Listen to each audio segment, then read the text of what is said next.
Mayın 21-də gözlənilən hava şəraiti açıqlanıb. Milli Hidrometeorologiya Xidmətindən Lent AZ-a verilən məlumata görə Bakıda və Abşeron yarımadasında hava şəraitinin dəyişkən buludlu olacağı, arabir tutulacağı, əsasən yağmursuz keçəcəyi gözlənilir.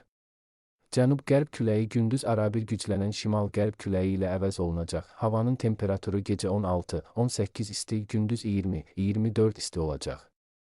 Atmosfer təzyiqi 757 mm civə sütunundan 763 mm civə sütununa yüksələcək. Nisbi rütubət gecə 70-75, gündüz 50-60 olacaq. Azərbaycanın rayonlarında havanın əsasən yağmursuz keçəcəyi, lakin gündüzdən bəzi yerlərdə arabir yağış yağacağı, şimşək çaxacağı gözlənilir. Ayrı-ayrı yerlərdə qısa müddətli leysan xarakterli olacağı, dolu düşəcəyi, yüksək dağlıq ərazilərdə sulu qara keçəcəyi ehtimalı var, arabir duman olacaq.